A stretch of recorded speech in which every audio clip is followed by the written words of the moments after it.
la casa. El silencio que siguió al mensaje de texto fue más ensordecedor que cualquier explosión que podría haber. Duró solo un momento antes de que la ciudad respondiera. A lo lejos, las sirenas comenzaron a aullar. Una cacofonía creciente que se acercaba. Los teléfonos de Miller, Rosie y Hayes vibraron al mismo tiempo. Una avalancha de llamadas y notificaciones de colegas, superiores y números desconocidos. Ya no eran los investigadores, eran la última noticia de la última hora. Una alerta Amber apareció en toda la ciudad. En la pantalla del teléfono de Hayes, emitida por la oficina del subjefe de policía Valdez, nombraba al capitán Hayes y a los detectives Miller y Rosie como agentes renegados, cómplices de la asesina en serie conocida como Rosie. La alerta los acusaba de fabricar pruebas en un intento de desestabilizar el departamento. En un instante, Valdez había reescrito la historia, convirtiendo a los testigos en traidores. «Tenemos que movernos ahora», ordenó Hayes, su voz de capitán resurgiendo de entre los escombros de su carrera. «Nuestros coches están rastreados. Las cámaras nos buscarán. Nos movemos a pie o desaparecemos». La persecución había comenzado, pero los papeles ahora se habían invertido. Ahora, a ellos les tocaba hacer la presa. Encontró un refugio en un almacén abandonado en el muelle. El aire cargado del olor a sal y decadencia. La tensión finalmente estalló. «Tu mentira nos trajo aquí, Hayes», gritó Rosie, su voz resonando en el espacio cavernoso. «Tus secretos». Miller se puso entre ellos dos. Se acabó el tiempo de culpar. Rosie nos vio el nombre del enemigo. La pregunta es, ¿qué hacemos ahora? Un teléfono barato que Hayes había cogido del coche antes de que huyeran vibró sobre una caja de madera. Un número bloqueado. Un nuevo mensaje. Duran coordenadas. Era la dirección de un piso franco. Le seguía un texto que decía: «La prueba digital puede ser borrada. Necesitan el archivo original en papel, el que él cree que destruiste». Rosie no solo los estaba observando, les estaba dando un objetivo claro. El entendimiento golpeó a Hayes como un golpe físico. El archivo que había enterrado para proteger a Roxanne. Valdez debió de guardarlo como seguro, como la última cadena para mantener a Hayes a raya. «Está en su despacho», dijo Hayes en voz baja, la idea tan monstruosa que apenas se atrevería a pronunciarla. En la jefatura de policía, ahí está». «¿Quieres que volvamos allí?», se burló Rosie. «Es un suicidio. Es la boca del lobo y nuestras caras están en todas las pantallas». Hayes la miró con una calma gélida en sus ojos. «Es la única jugada que no esperaré. Esperé que corramos. Espera que nos escondamos. No espera que llamemos a su puerta». El teléfono desechable volvió a sonar. Esta vez mostraba el plano de los conductos de ventilación de la jefatura y un horario de las patrullas de seguridad nocturnas. Un último mensaje apareció debajo. «No está preparado para un ataque. Está preparado para una persecución. Cambien el juego». Rosie no les estaba dando una sugerencia. Les estaba dando la llave. La elección se hizo en silencio. Podían pasar el resto de sus cortas idas mirando por encima del hombro o podían enfrentarse a la tormenta. «Tiene razón», dijo Miller finalmente, su voz cortando la tensión. «Valdez nos está cazando. Es hora de que le demos la vuelta a esta situación. Mientras la ciudad los buscaba, los tres fugitivos se reunieron en la penumbra del almacén. Ya no eran policías, eran insurgentes planeando una incursión en el corazón de su propio mundo. Afuera la cacería estaba en pleno apogeo, pero adentro la presa estaba afilando sus dientes, preparándose para morder. La ciudad zumbaba con la caza, una red de ojos y oídos que los estaban buscando. Pero la información de Roxy era un bisturí que cortaba el ruido.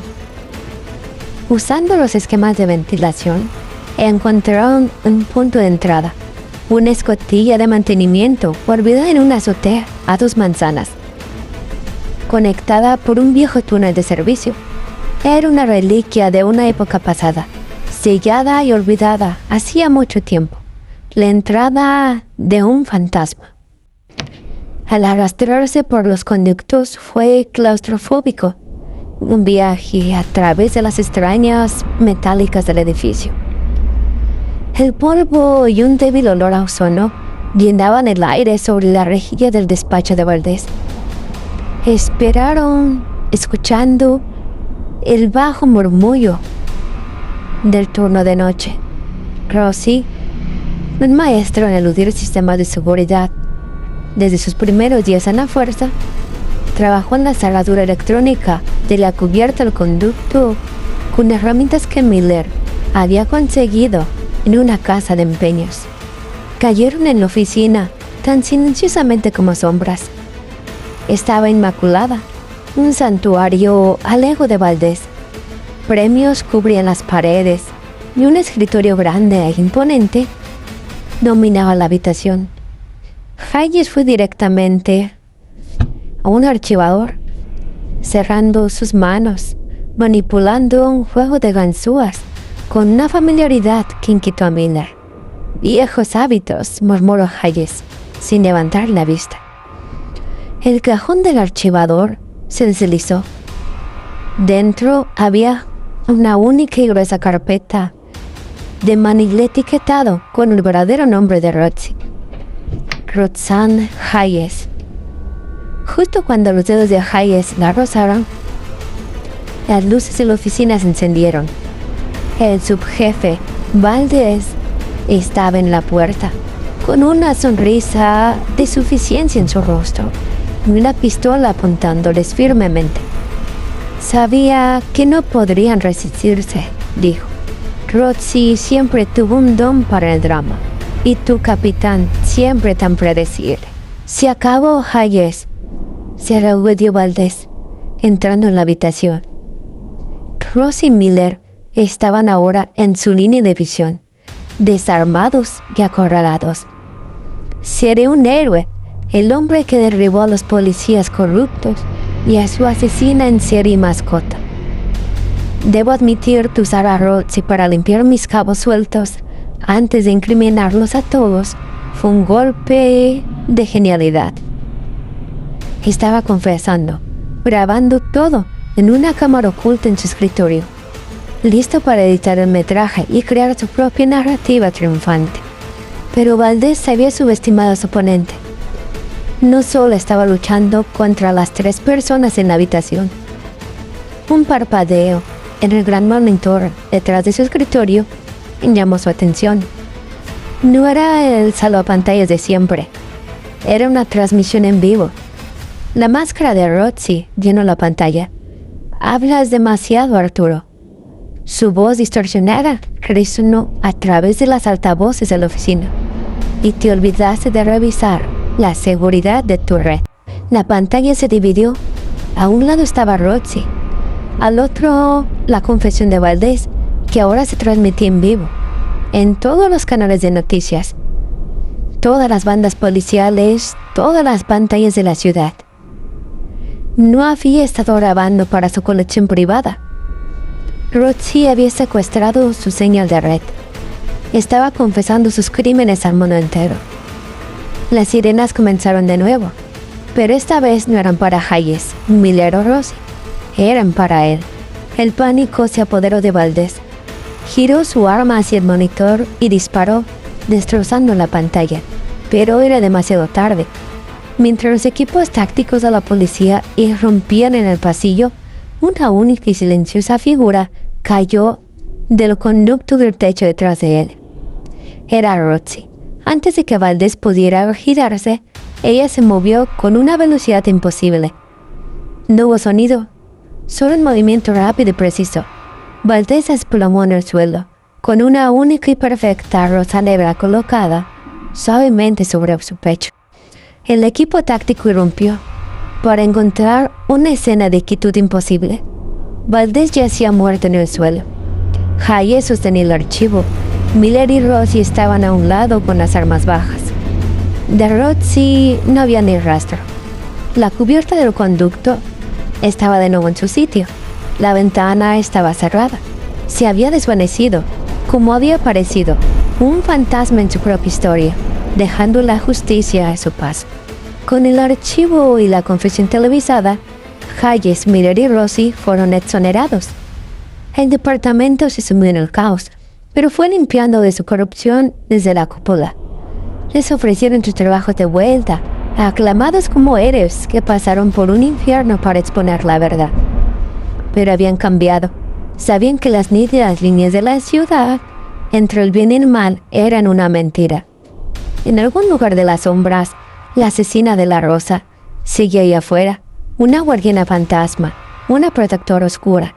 Y a veces, tarde en la noche, Miller encontraba una única rosa fresca en su puerta. Un reconocimiento silencioso de un cazador a otro.